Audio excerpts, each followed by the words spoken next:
suspect that where we are today, and a lot of what I want to share with you during the course of the session itself wants to test this out. Have we not accumulated sufficient information that we can translate into knowledge that helps us remedy the way in which things are held discrete and separate from each other? Because it's a way of thinking that allows this to happen. A way of thinking which does not see the interconnectedness that makes us part of a living entity on a planet under very serious crisis. Yeah? So the direct answer to you is, whereas it should, it is not. And I want to suggest that there's very particular reasons why they are kept separate. Part and parcel of that is the system within which all of us are living. Yeah? And this is a system that prejudices in favor of property and the accumulation of profits that do not link to ourselves as people and our health. In fact, it's profitable for us to be ill at health. If we accept that, then we'll realize why those two don't come together. Because if there is a mechanism through which we eat ourselves to health, we would not need a lot of things that we are wasting, scarce resources, on a planet that's increasingly lacking the ability to even recreate that which we're wasting. Yeah? So as I had suggested to our chair, I had wanted my talk and all the points I made to resonate around or revolve around a particular line. For most of us that are from South Africa, we know 1976 in a very particular way, especially of our age cohorts as well. I hope some of you may remember. It was difficult getting it at the time, but it did come into the country as well.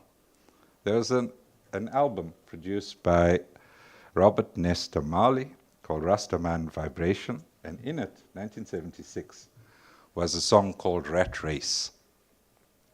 And this line, and I hope you would keep it in your mind: in the abundance of water, a fool is thirsty. And so there's a lot more that I want to raise around this, but that encapsulates, again a pun, the ideas I want to raise with you today. Thank you so much. Ndate Hobololo, from where you are, if I were to say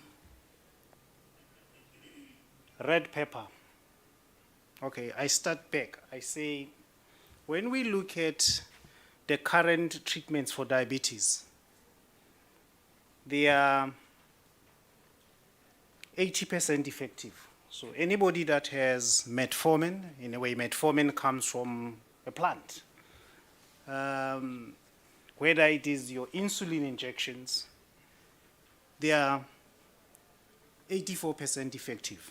And companies would say, we invested, we want our returns. South Korea just showed us that red pepper can lower your blood sugar level, and you eat the red pepper in your vegetables. And it reduces blood sugar levels 75%. Okay?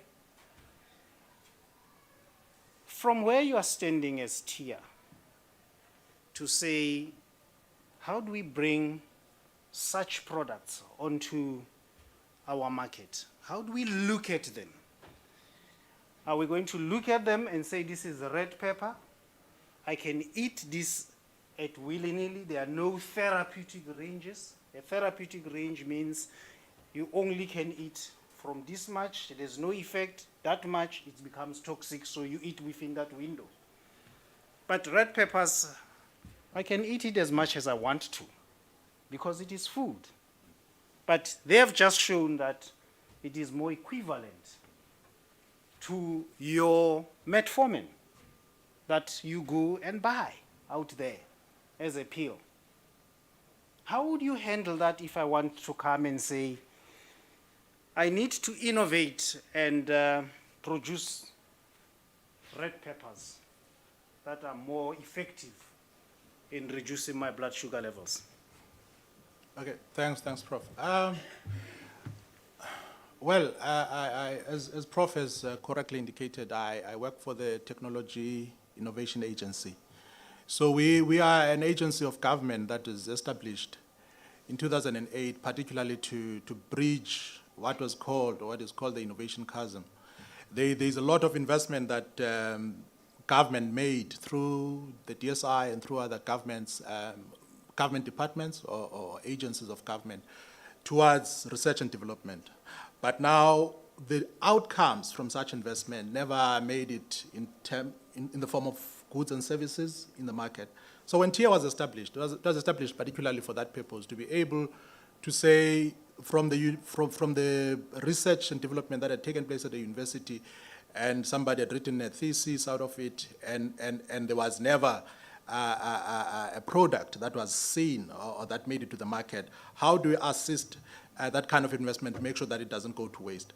So in all that we do as TIA, the element of innovation where we have to put the money that the DSI gives us becomes very key.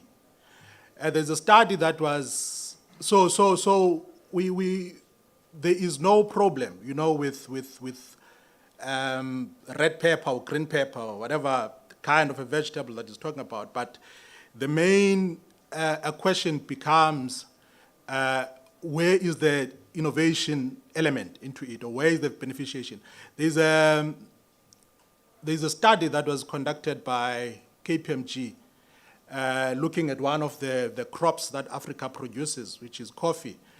And I think that those who listened to the former Minister of Trade and Industry recently, he was talking particularly on what I'll be talking about, Rob Davis, and he was mentioning how Africa as a continent loses value because it only seeks to supply raw material. So I was talking particularly about the crop called coffee that Africa exports, or in 2014. In 2014, South Africa as a continent exported about $6 billion worth of coffee. And this was coffee that was exported as having been harvested. And there was no processing, no labeling, it was just as a crop. And he says that this was sold for about $100 billion in the same year. So meaning that Africa lost about 96% of value that came from a crop that they were supplying the whole world with. So to come to your question, Prof, that if pepper is a source of CBD and those CBDs can be incorporated or can be used innovatively into making of technological innovations or bio-innovations or whatever products that would be made out of them, whether it would be to cure whatever, maybe to give pain relief or to give any benefit that would come out of that, then we are talking. But if it's just about us saying this is value that we can get from pepper as it stands, therefore let's cultivate pepper and sell it, then we are selling ourselves short, because other people shall take this knowledge that we are bringing forth, that there is this kind of value that resides in pepper, and they'll be able to generate real money and real products that are innovative if we don't jump into that space and do it ourselves. I hear that. Thank you so much. So you are saying it's difficult to add value in food to save lives. If we cannot protect the foods that save lives, then does this not then go back to say, is the interest really to save lives or to make profits and money Is that what we're talking about? Thanks, Prof. Well, our approach as the Technology Innovation Agency, as an institute or as an agency of government, our understanding, and a posture when it comes to commercialization is not restricted to revenue, but it is as broad as you'll find in a piece of legislation called the IPR Act. IPR Act defines commercialization not only in terms of revenue generation, but talks to social impact or improvement of socio-economic conditions of the people of South Africa. So, as much as we guard intellectual property that is publicly owned for that reason, not because this has to do with protecting revenue that would be amassed by a particular individual, but to say that the people of South Africa stand to gain more from publicly protected and publicly owned intellectual property when commercialized appropriately. I always thought that when there is a good quality of life amongst people,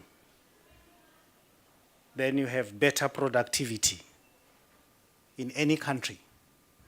Let's take the case of neglected diseases like malaria. It's an old disease. There is no cure for it. There's no treatment or effective treatment.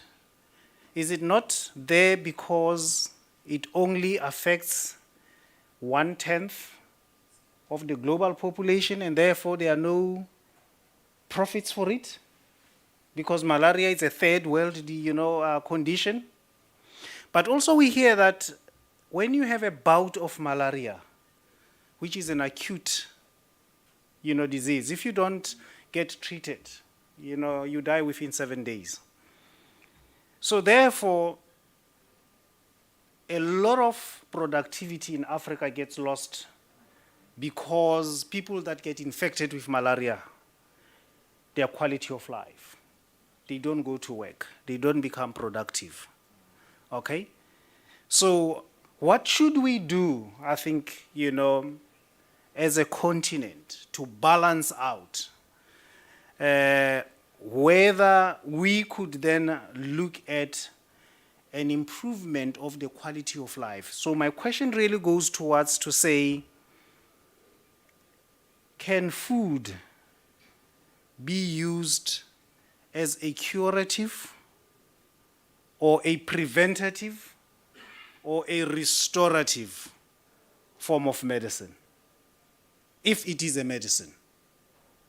Professor Maharaj? So, as you frame the question itself, it does ask maybe a few points before we get to commercialization, products, services, and all of those things that supposedly work in things called markets. Yeah? And it involves us actually having a collective thinking together about what life is meant to be about. I'm sorry to make it sound as abstract as that, but it really means we have to return to it, as we hear from our colleague as well, working inside an agency with a mandate. And remember, the election of the government that eventually made TIA was a better life for all. Even remove the word better, life. So if we want to concentrate on that part, life, maybe we should look at everything that we are doing and whether it contributes to improving the possibility of life and whether the quality of that life would be improved by our actions. Yeah? In this period, especially in the last 3 decades, we've involved ourselves in transforming from a form of living where the majority, if not everyone in this room, as I'm looking across here, was not treated as if we deserved life at all. That's important. That's why apartheid was a crime against humanity. Yeah? Now we've replaced that filter that placed us in that situation because of the color of our skins into an income category, because if we can't, on the basis of our incomes, purchase the goods that allow us to live, What is it that we are doing? And so at some point, I really think we owe it to ourselves to have such a deep conversation. You see, it's a worry for me, as I hear, even in the explanation between red peppers, green peppers, etc. I don't know the clinical science behind it, but I must tell you, I'm addicted to peppers. So if the food doesn't have chili in it, I can't taste it. Yeah? I do know that it has huge positive effects. This isn't the reason I'm chasing it. I'm chasing it because it's available. Yeah? So to that extent, we also need to be quite careful about the things that we commodify, the things that we give a double-edged value to. One, its use value. Two, its exchange value. And where we are at the moment, I think globally, Prof will agree with me, I'm sure, Priscilla, you as well, we've reached a situation where exchange value trumps use value. And I use the word trump in particular, because you've seen that effect as well. Yeah? So this gives us an opportunity now. If things are not working, should we try to do more of the same things that caused us to be in a situation where it's not working? Or should we use the accumulated knowledge to open up pathways to a different way of understanding things?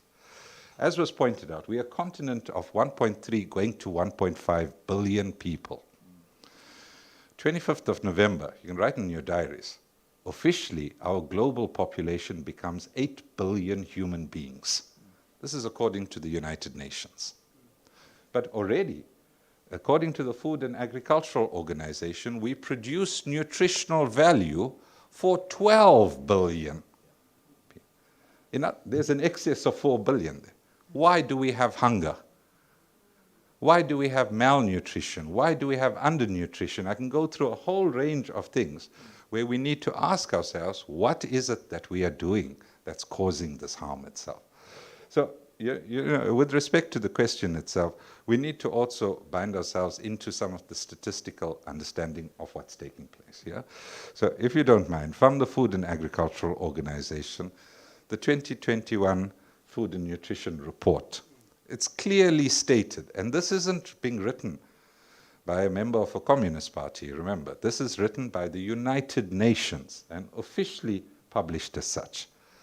The world has not been generally progressing either towards ensuring access to safe, nutritious, and sufficient food for all year round, which was SDG Goal 2.1.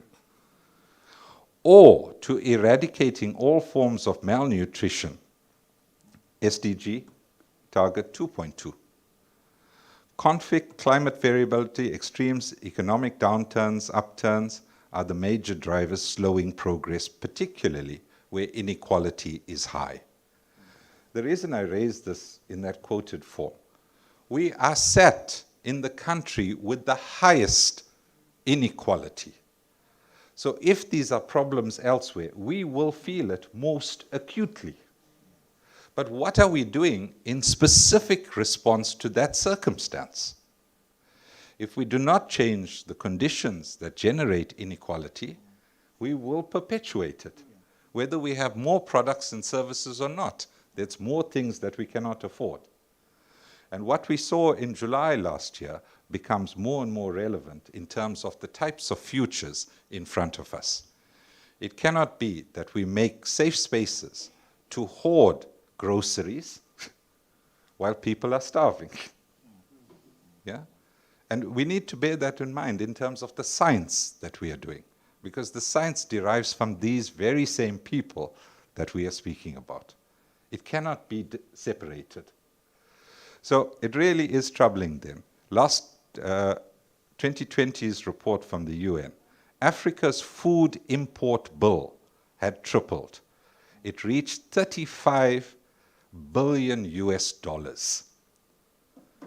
This is our continent. We are importing 35 billion US dollars worth of food into it. There is something wrong, absolutely, with the way in which the system is and the way in which it's being reformed. Colleagues, friends, we need to think of transforming it. It cannot be that we continue to reform when that's the result that we are seeing. Sorry, I was long-winded. Thank you so much. I want to come back to Ndate Hobololo, but what I'm going to do now, I want to go down to the floor. Then I'll come back to them and say, what are the key messages, that we need to bring out? It's sad because what Prof. you have just said, those that do not know, our countries would rather give us second quality products, okay, and export the high quality products. So we eat the second quality products, whether those are oranges or whether these are what, the first grades, it gets exported. And whatever is left, it's for us to eat. Let's talk about those issues, okay? And link that to health, okay? Why should we be sick? Anybody that has been to a hospital and been admitted to a hospital, do you enjoy the food in the hospital? Don't be shy. Where are we going wrong?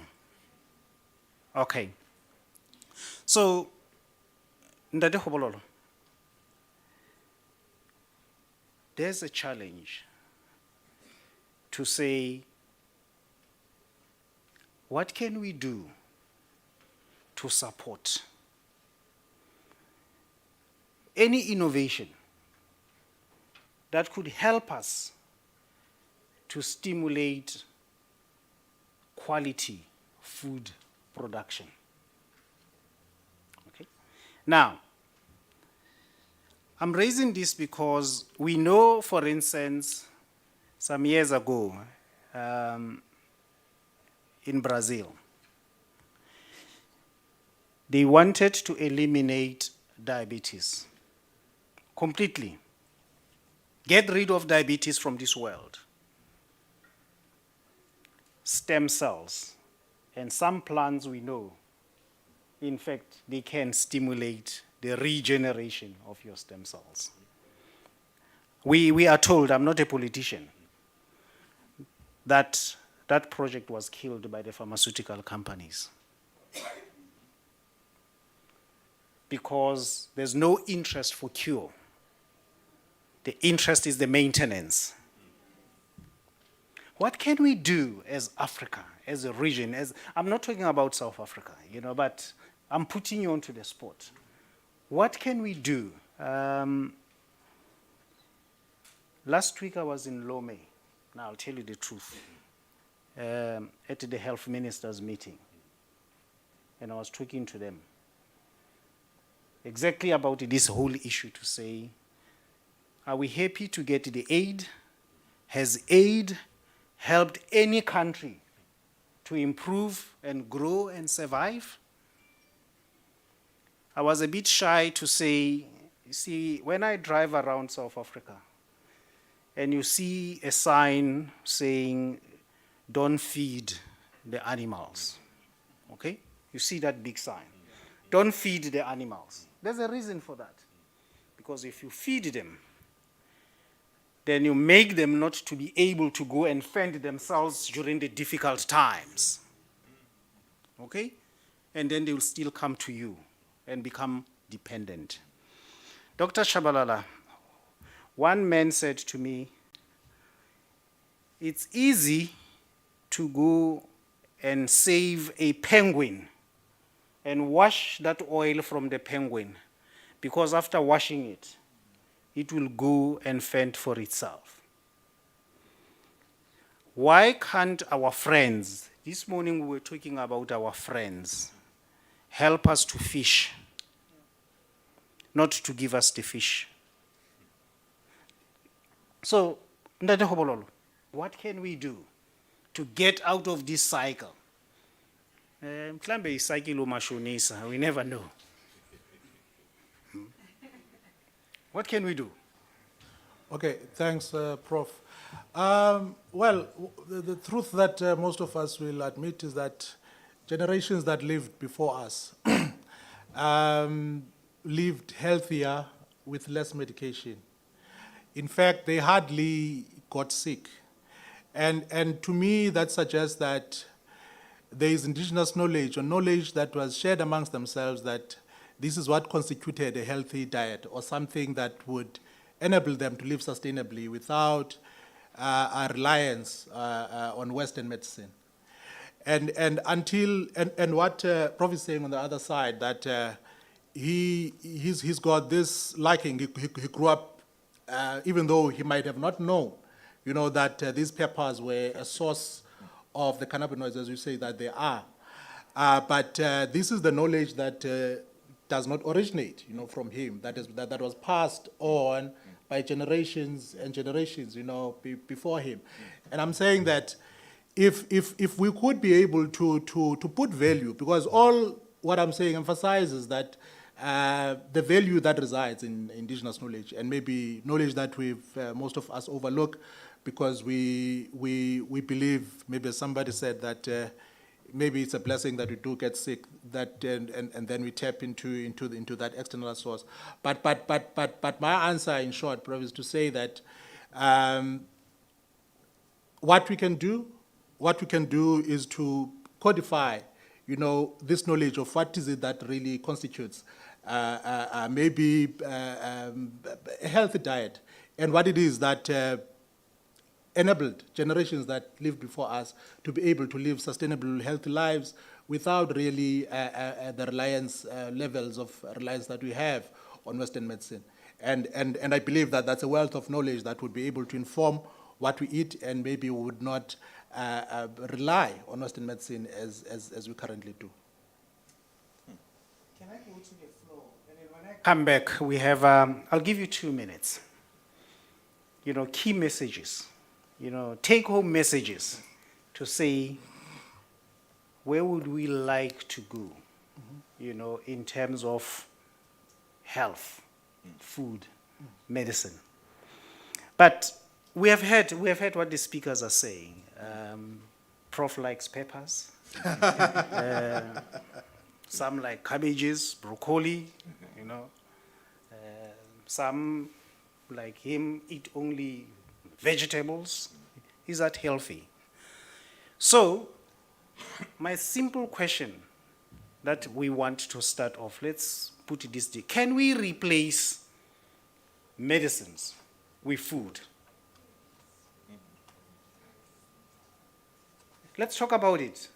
And then, if we say whatever we are going to be saying, it then follows to say, how would we look at putting medicinal foods into our health system? Because I may sit here and say, maybe we may not be able, on certain cases, to replace medicine with food. It's possible. Trauma, acute, conditions. Is medicine preventative, restorative, maintenance? Let's hear your views. I want to open this for the next, say, 15 minutes, so that then we come back. We give them a briefer to go and have the red pepper. So there's red pepper, there's green pepper, there's yellow pepper. There are many of them. I see a hand there. You see, I need to have some beta carotene because my eyes are not good. Eat carrots. Carrots.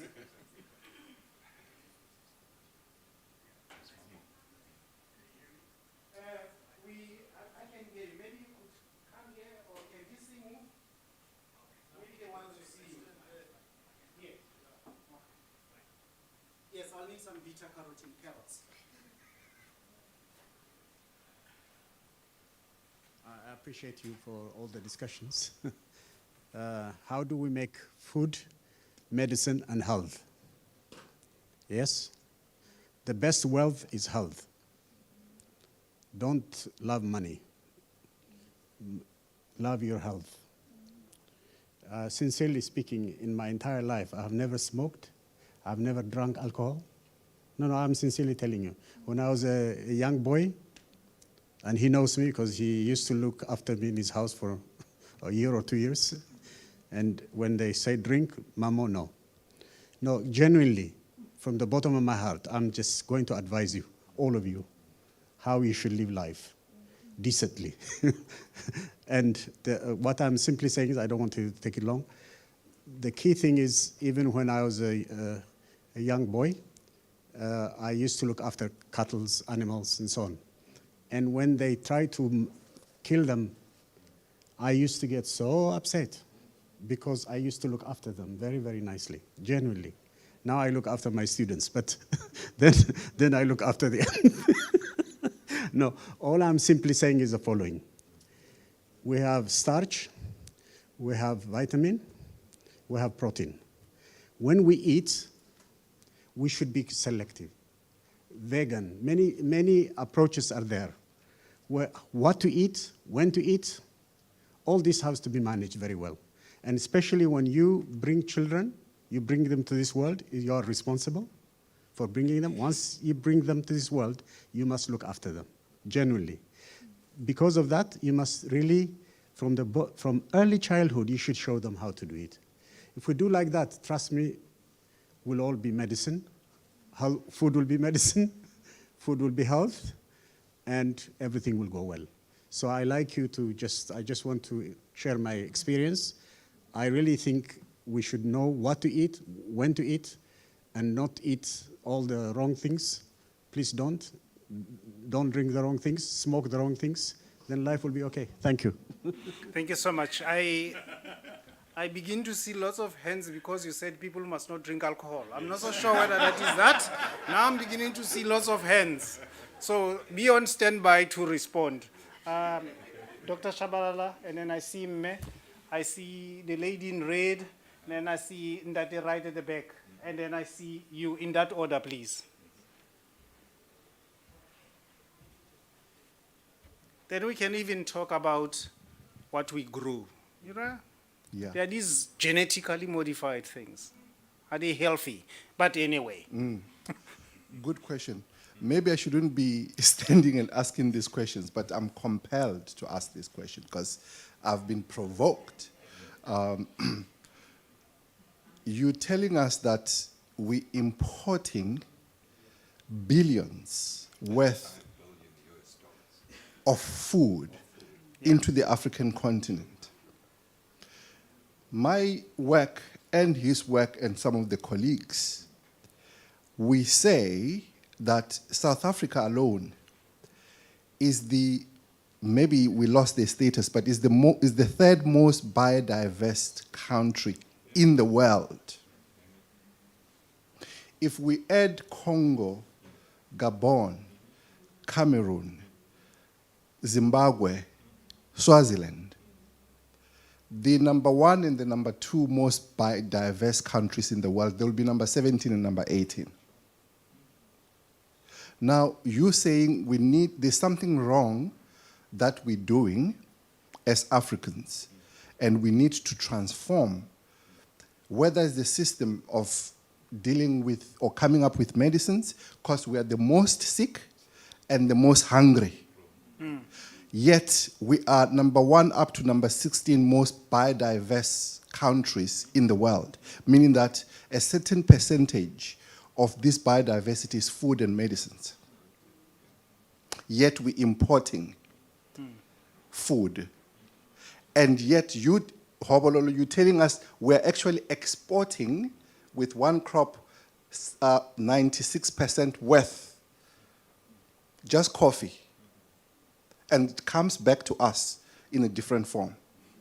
So now the question is, you are asking, is it because of our friends where we're saying, let's push this PPP, which never served anybody until today, except that we get used and abused and refused, just as we saw with COVID?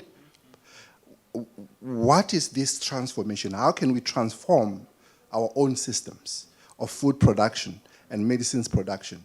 Maybe even in terms of how do we fund this thing? Because someone said in the morning, Paul Kagame said, I remember listening to him actually saying that, yes, you know, the point, if you give me something, you will decide the agenda.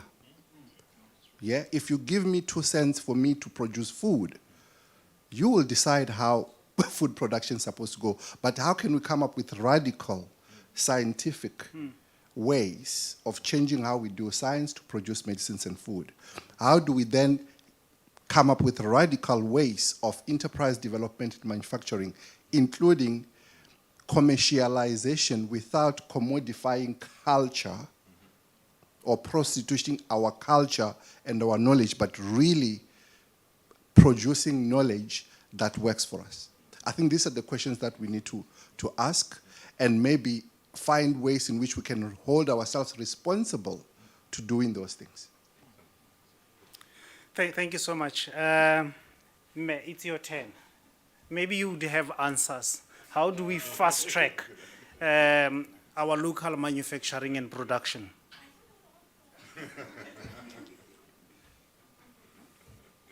Sorry, I really don't have answers for that. But what I wanted to ask, you said food is health, right? So let me say someone is deficient in some sort of maybe vitamins or proteins or whatever that you said if taken in quantities it could help. It might still be deficient, like be low, so you will need medication in any way. So what about those people? You can't eat 100 cucumbers just for a certain period of time, right? You need medication. So we can allow people to stop taking medication because of this food is health. You need to take your medication to get well. And then with the second question, now you're saying, okay, I agree that food is everything. So now you are addicted to something that helps you, like, for instance, Bioplus and everything, that helps you in some sort of way to be active and the likes. How do you reverse that using the food system thingy? So it's a bit complicated to just push the food is health without considering the consequences of each stage. So that's what I wanted to ask. So now, like, what should we do now? Should we leave our medication and just eat food and die? Or, because you can eat 100 cucumbers and still not get well, you know? So yeah, I wanted to ask, like, how do we bridge that gap? Thank you so much. But I think, you know, the question was, can we replace medicine with food? Let's go back there before you eat a ton of cucumbers. Okay? Everything must be in moderation. Okay? Remember, too much of everything is also too bad. My sister. And then that at the back, there was, okay, yeah. We need to produce food. Thank you very much. My name is Bongekile Ndwandwe. I'm from the University of Johannesburg. My answer to the question, which says, can you replace medicine with food? My answer to that one would be yes. I'll share with you my experience with medicine and food. In 2015, I was diagnosed with some disease which unfortunately I cannot disclose here. I was at a point whereby my family was preparing for my funeral because the doctors had said they can't help me. But I went back home. I stopped everything because the doctor had said even Panado was no longer good for me, simple painkiller.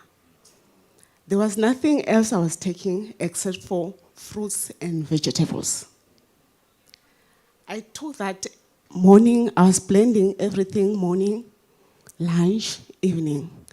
And after, I think it was after 5 months, I went back to the doctor's office. He was surprised. He said, what is it that you have done? I said, nothing. It was just fruits, vegetables, blending them every day. Myself, I believe that when God created us, He placed everything that we need for our survivals. But for whatsoever reason, we decided to move away from what God has given us. and adopt things that we are not sure what are there for us. That is why we are here today. Also, why? Because now you are saying that we are importing so much amount of food from other countries. We are giving ways to foreign things that we don't know. We are destroying our very own things.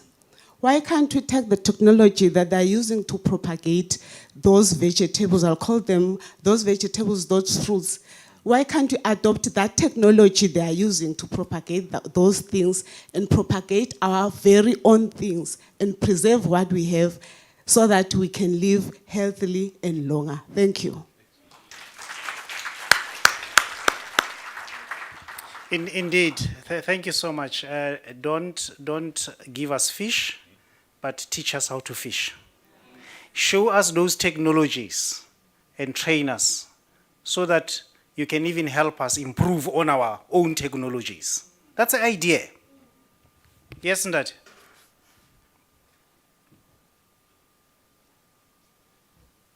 Hi, everybody. My name is Bilal, and I'm an entrepreneur who sells food supplements, nutritional supplements. Right? So one of the things I think we need to talk about with food is nutraceuticals. Right? They're medicinally active compounds which are sourced from natural products. And in recent times, they've been shown through clinical trials to have these medicinal properties. They've been proven. People knew it for a long time, but they've now been proven, such as collagen, chondroitin, MSM, and so on.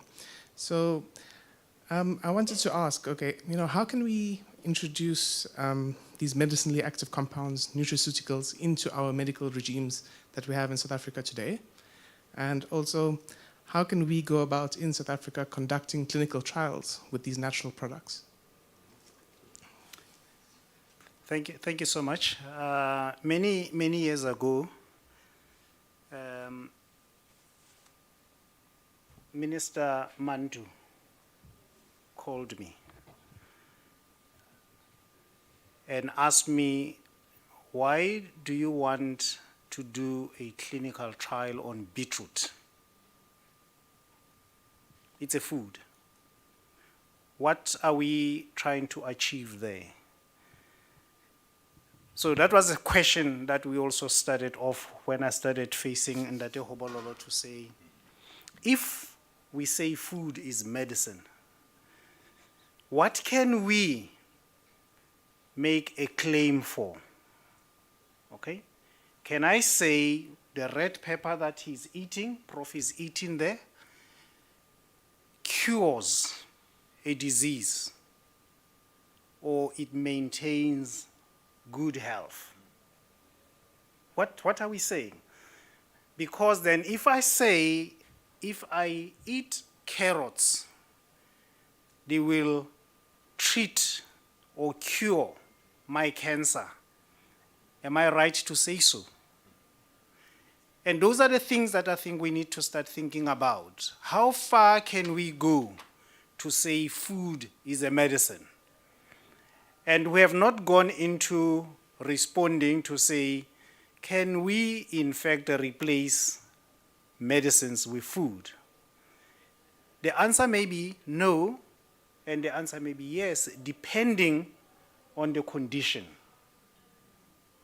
Depending on the condition that a patient is in, you may not replace certain medicines. But I think healthy eating healthy foods, eating things healthily.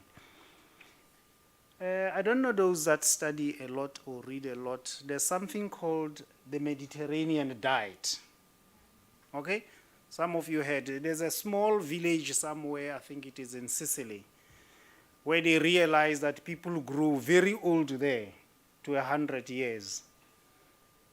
And they never have geriatric or old age diseases.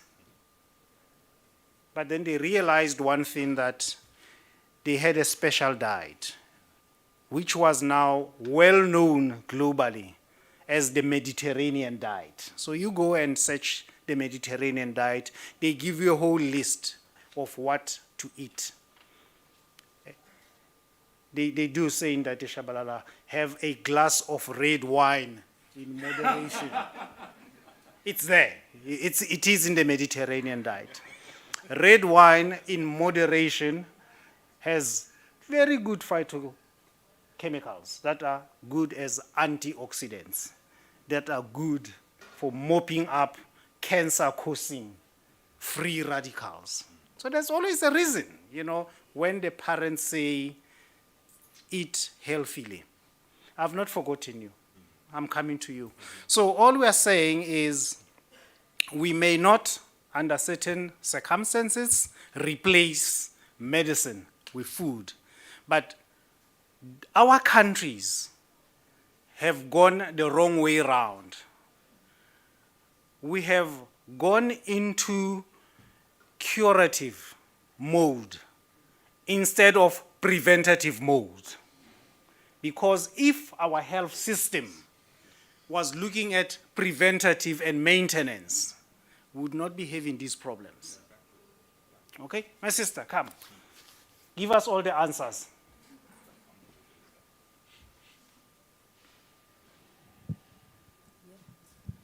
Hello, I am Dumi, an engineering student with a special interest in indigenous bioproducts. So I have a question to both our panelists. And I want to just contextualize it because I want to focus on science innovation within our context through the lens of systemic injustice. And then, just to point out that the gap that I'm seeing with the previous panel discussion and this one is that within the stream, I don't see an indigenous knowledge systems practitioner on the panel. And I feel like that could really enrich the discussion that we're having. So when we're talking about food, I'm going to just make an example. We have indigenous bioproducts such as fermented foods, maheu, traditional African beer, which is quite nutritious. And unfortunately, it is alcoholic. So we have those. And we also then have indigenous or traditional nutraceuticals or medicinal plants. And the holders of this knowledge are mainly, well, in the case of traditional African beer, for example, even maheu, it's going to be African women and mainly people in under-resourced communities. And so I have a question in terms of the TIA. What do you think can be a strategy that could support people who are in under-resourced areas, but they have the knowledge that is needed to make a meaningful impact in industry? And then also, what are the key partnerships that would be needed? Because definitely if we are looking from a scientific lens, and it's very important to also include the social sciences as well, because we can't be talking about indigenous knowledge systems where the people who engage with indigenous knowledge holders aren't here to tell us, how we can go about these things. So yes, if you can answer those two questions for me, please. Thanks. Thank you so much. I just want to ask you, are you saying if I go to Pick n Pay and buy maheu there, I don't even know who makes it. Maybe I'm wrong, so you need an indigenous person to make that maheu. Yeah, you can go back there. Sorry. So I guess the reason why I started with the lens of systemic injustice is it's easy to say, okay, now to solve the problem, let's build a factory and then produce whatever they're producing in the township. But then we're leaving out that person who is already marginalized economically. And I want us to imagine a world in which the people who are holders of indigenous knowledge in under-resourced communities are seen as partners in creating knowledge and in creating systems that are sustainable for our continent. So I'm not saying don't buy mahleu from Pick n Pay. I'm just saying I wouldn't. I want to. Okay, thanks, Prof. Thanks, ma'am. Maybe let me start by saying within the Technology Innovation Agency, there is a unit that's dedicated particularly to indigenous knowledge systems. So it's called the IKS Business Unit. And our mandate, as we get it from the DSI, spans across 4 key thematic areas. One being nutraceuticals, African traditional medicine, health infusions, and cosmeceuticals. So how we run our operations and how we make funding decisions is informed by how the national policy and legal framework has evolved in South Africa. And I must say that South Africa is one of the African countries with the best a system that is focused on the interests of the indigenous knowledge holder. So what does that mean? It means that when we get an application for funding as a unit, our points of inquiry, if, for example, you say you want to develop traditional medicine or you want assistance towards conducting clinical trials with a particular product or with a nutraceutical or any product that you want to be assisted towards being supported towards further technology development or commercialization. So the key questions that we ask is who is the indigenous knowledge holder? The indigenous knowledge holder, in many cases, shall be a particular community, maybe who have been using a particular plant against a particular medical condition, if that is a pharmaceutical. In other cases, for example, it will be a particular community that has been using a particular plant as a food, if it's a nutraceutical, for example. And the reason the law requires that we ask those questions is because the interests of the indigenous knowledge holders, or those people that you're saying that are underprivileged, are not compromised as they were in the past when people could appropriate indigenous knowledge without any benefit to those people. So, for example, if today somebody wants to use wants to use indigenous knowledge in any form, they have to if they have to manufacture a medicine following them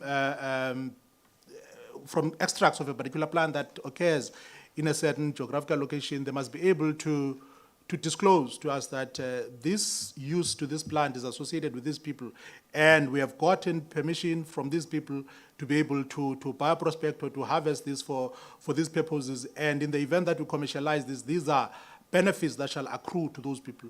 So there is no single application that the Indigenous Knowledge Systems Business Unit at TIA, for example, would process an application without us being satisfied that there is clear identification of who the indigenous knowledge holder is, and is there an agreement between the innovator who applies to us and such a community, if it's a community, or if it's a particular lineage, with that lineage, or whatever category, of an indigenous knowledge holder that is, that, because, as I say, that is the law. It protects the interests of indigenous knowledge holders or the underprivileged people, as you correctly put it.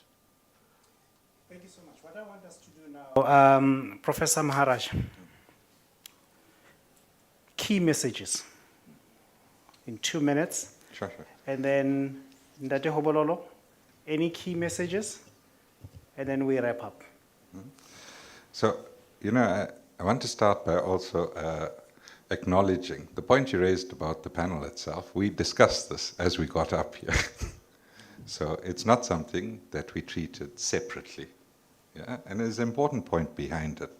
So I want to suggest to all of us gathered here today that one of the key messages is to remember Son of the Soil that we commemorate in a week or so from now. The most potent weapon in the hands of the oppressor is the mind of the oppressed. Yeah, these were the words of Stephen Bantu Biko. And why I'm reminding us all about it is, again, I am now even more hugely concerned about the way in which knowledge and information that exists in communities that has allowed them to survive the very negative impacts of capitalism, are now being absorbed into the capitalist system and is going to be played back to people as products and services of their choices. I'm shocked, but I'm not surprised, because we live in capitalism. It is a totalizing system. It's up to us to resist its totalizing. So the answer isn't another totalizing answer. It's not that food is medicine and nothing else is.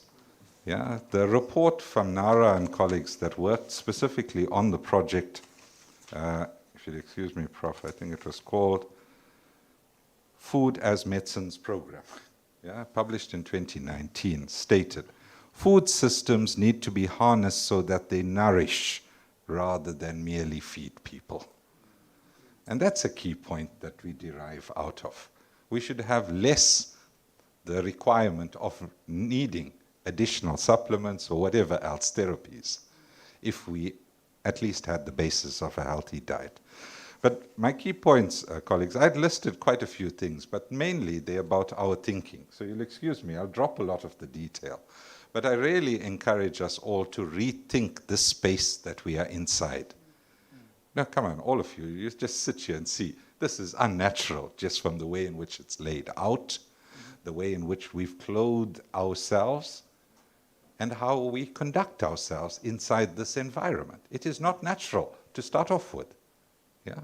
So to that extent, let's also afford us the possibilities. What is the public science and technology we want invested in that does not force us into this? Which does not force people who can think better than those simple solutions that actually help us by creating public goods and services that open up. So a few things, I'm sorry, I have to raise it if that's right. Yeah? Climate change is real, colleagues. We're all living through it. Yeah? I left Tshwane this morning. I expected to be warm in Durban. This is not what I'm teasing you, but it's real. Yeah? We have to know, when we make choices about land use, that the land is scarce. I'm saying this very specifically because what we do to the land is based on our social agreement. We should not be utilizing the land to produce only for export markets while we starve. Whether the oranges sit in ships that can't get stamps on them, yeah? I'd rather have had the vitamin C during our winter season. Wouldn't we all? Yeah? So these allow us back to think about choices. What is the land actually designated for? And then who makes those choices itself? Second issue is biodiversity, and this is of critical importance, as Anke has mentioned. We host this biodiversity. But as having been the victims of imperialism, colonialism, now wait for it, doesn't stop there. Post-colonialism, neo-colonialism, the one we are inside right now, that allows us to talk of things in an abstract way when an idea that should have been something thought of in the whole is presented discreetly, and then someone can take it away, invest in it, and make a profit out of it. That's not the way in which the idea was raised, but that's the way in which it gets enclosed, appropriated, then sold back to you. It cannot be sold back to you if it's not a commodity. Remember that. So we've got to guard against commodification. We've got to make specific choices about what depletes the biodiversity and what restores it, what nurtures it, what grows it. We've also got to make choices about things that mitigate against climate change and those that exacerbate it. I'm saying this very specifically about the city as well. After now being devastated by climate change impacts, what is the type of rebuilding that's taking place? And I think all of us need to be absolutely concerned that it's the same thing that you saw, houses being washed away, the fact that people are living informal, etc. I could continue down a long line. So remember Biko's, I think, encouragement to all of us to be, and I'll list 5 points. Redress epistemicide. Our ways of seeing the world have been destroyed at the altar. You've called it since this morning West. No, it's not the West. It's capital, yeah, and it has people that own capital. They are distributed across the planet. You know, We shouldn't be worried about the West in that side. They are here amongst us as well. We need to remedy a metabolic rift between ourselves as human beings and the nature that we are part of, that we've been separated from. That was done deliberately. We need to recapture this. In our indigenous knowledge systems, there is no such separation. So why is it that that's what we read about? Yeah? We need to resist further enclosure, and that's why it worries me. Everyone wants to turn your idea into intellectual property. Property, people. Leave the intellectual part out. Yeah? Life isn't only about these transactions. We've learned this. COVID has shown us. Vaccine apartheid followed COVID. This entire, our continent of 1.3 billion people were not allowed to produce vaccines because we didn't own a piece of paper. And who signed those pieces of paper in our names, including 54 people from this country, from this continent? That's what gives the WTO the power to make such a decision. Having enclosed that, we need to increase our cooperation amongst everything. Doesn't have to be a competition. There are many more things that we can work. All those countries, Ankh, that you listed should be working together. It's not about who's the top of the leagues. Yeah? And that's what Rwanda worries us about. Number 4, really tying up to Biko and 5, reimagine the world that we need and want. Not just what we want. It's what we need as well, because that'll give us a passion behind driving through the type of changes that we need. And then in terms of reconstructing it, we've got to accept these institutions, including the institution I work for that gives me a living, my income comes from it, a university, is premised on the structure of society as it is, not as it could or should be. And therefore, that's the challenge. Colleagues, I worry, you are using the word innovation incorrectly. Innovation is not inventions. It's creative destruction. So remember that, and remember Biko. Thank you.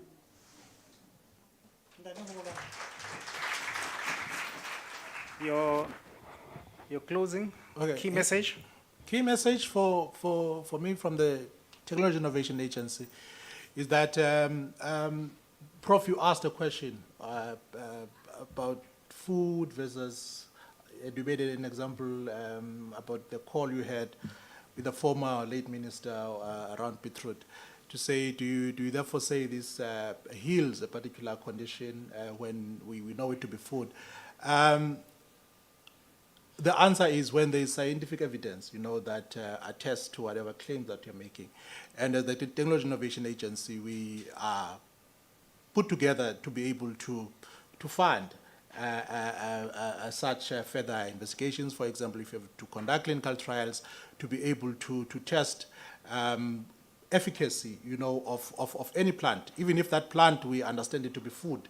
But if you are able to provide scientific evidence that there is a new use, or maybe use that we didn't know of this particular plant, and it has these benefits that we didn't know of, the fact that we knew it and associated with a particular use, maybe as any other vegetable, and we didn't know that it could be able to help us in a particular against a particular medical condition.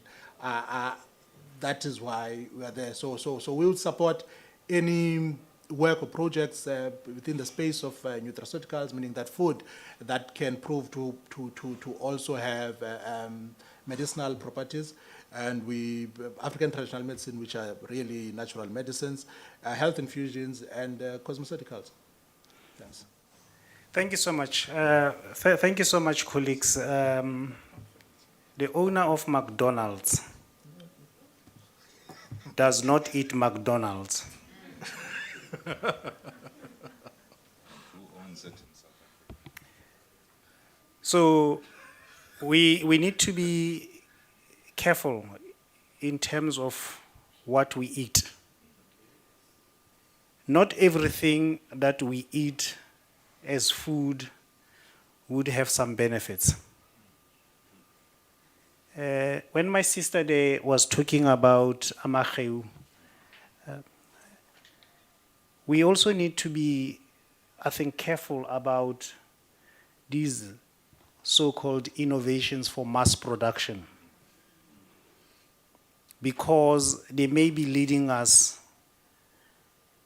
just to mass produce without nutritional values.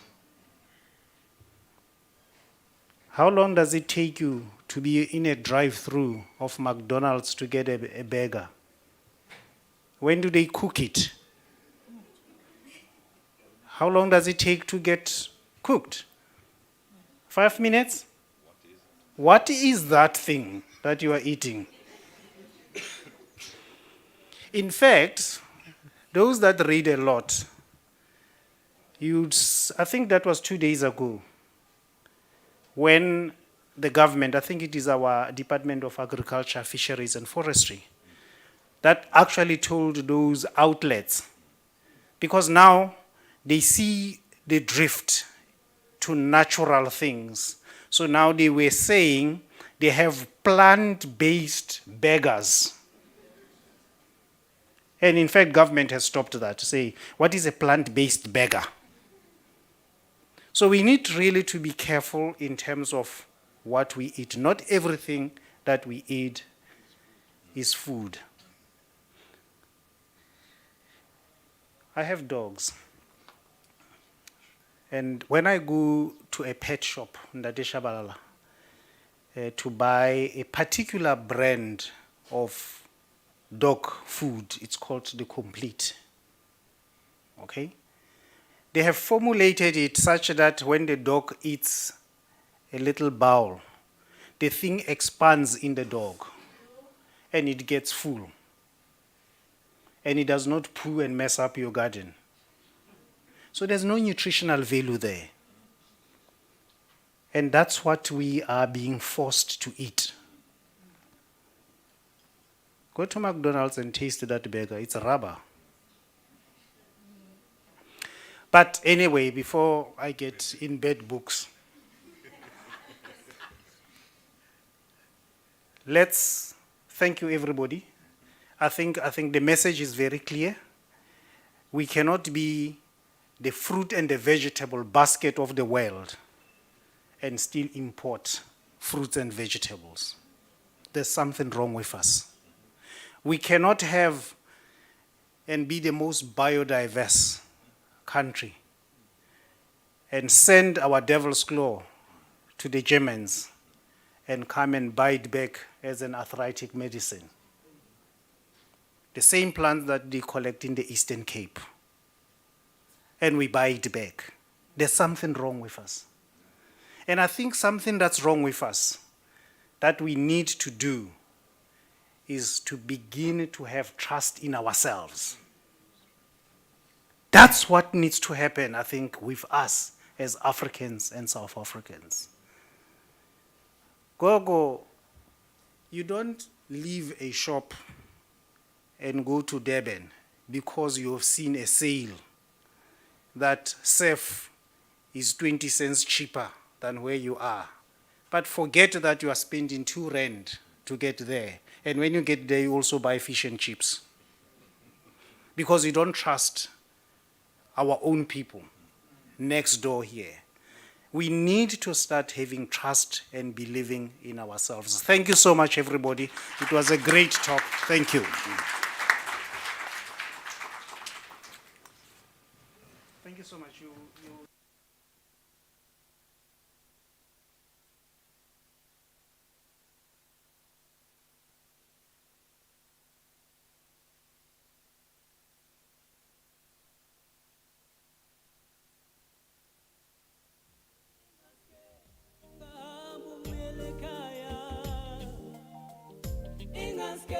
Ubusuku bungadluli, oh, ngondisibambile.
Good afternoon, colleagues. I think we'll be, in the interest of time, we'll have to quickly move into the next panel session. So I understand one of the panelists is Ms. Retang Pasha, was already here. It's Gogo Tsapashe. I see she's crawling towards. No, she's slowly coming. Prof. Mamo. Prof. Yeah, and I think Pujabu Stone, I see is coming. So I think we are all here